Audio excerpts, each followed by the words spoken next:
Breaking Mzansi Insider reports.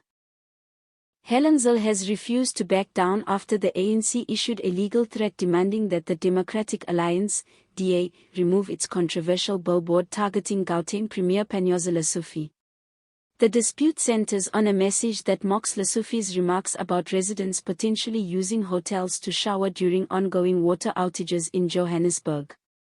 The billboard has sparked a heated political clash, with the ANC accusing the DA of misrepresenting Lesufi's comments and using the situation to score political points ahead of the 2026 local government elections. In response, the ANC issued a legal ultimatum calling for the billboard's removal, arguing that it is misleading and damaging.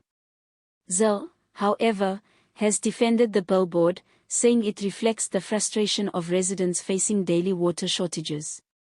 She maintains that the DA is highlighting a serious governance failure, not distorting facts.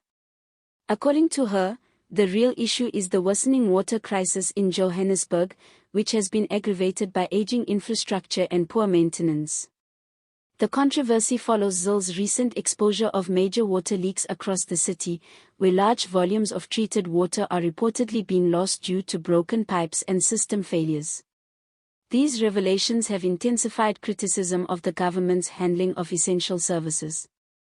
What began as a disagreement over a billboard has now grown into a broader political battle over accountability, service delivery, and freedom of expression.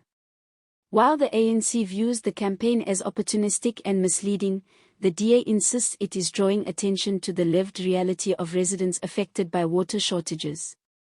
The standoff between Helen Zille and the ANC has continued to intensify, with neither side showing any willingness to retreat. Following the legal threat, the Democratic Alliance, DA, has doubled down on its position, framing the issue as not just about a billboard, but about the right to hold leaders accountable through public criticism. Zille has argued that attempts to force the removal of the billboard amount to an attack on freedom of expression. She maintains that political leaders must be open to scrutiny, especially when their statements appear disconnected from the daily struggles of citizens.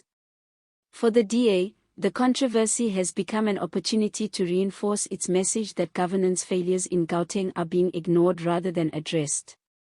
On the other hand, the ANC continues to defend Premier Panyaza Lesufi, insisting that his comments were taken out of context. The party has reiterated that the billboard creates a false narrative and undermines public trust. By pursuing legal action, the ANC is signaling that it will not tolerate what it views as misinformation or reputational harm. Meanwhile, residents of Johannesburg remain caught in the middle of the political battle. Many communities are still dealing with inconsistent water supply, prolonged outages, and the visible effects of aging infrastructure. For them, the billboard dispute reflects a broader frustration, leaders arguing while basic services continue to deteriorate. Political analysts suggest that this clash could have long-term implications as the country moves closer to the 2026 local government elections. Both parties appear to be using the situation to strengthen their support bases, the DA by emphasizing accountability and service delivery failures, and the ANC by pushing back against what it sees as opposition propaganda. As the dispute drags on, the battle between the DA and the ANC is shifting from a political disagreement into a potential legal showdown. If the ANC follows through with court action, the case could test the limits of political advertising, satire, and freedom of expression in South Africa's democracy. Helen Zille and the DA appear prepared for that possibility.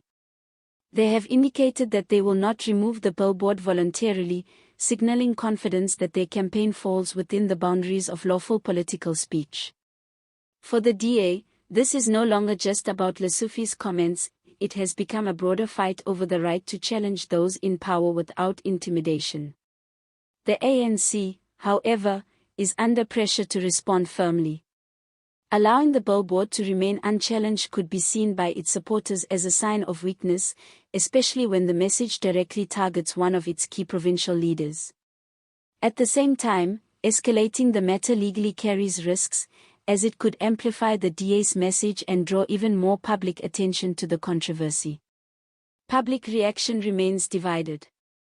Some citizens view the billboard as a necessary critique that captures the frustration of living through water shortages, while others believe it crosses a line by oversimplifying or mocking a complex issue. Social media has further fueled the debate, turning the incident into a national talking point. Beyond the political drama, the situation continues to highlight a deeper and more urgent concern: the state of Johannesburg's water infrastructure. With leaks, maintenance failures, and supply interruptions still affecting daily life, many are questioning whether enough is being done to fix the problem at its root. In the end, the billboard may fade, but the issues it has brought to the surface are unlikely to disappear. Whether through political pressure, legal rulings, or public demand, the focus will remain on accountability and the delivery of basic services.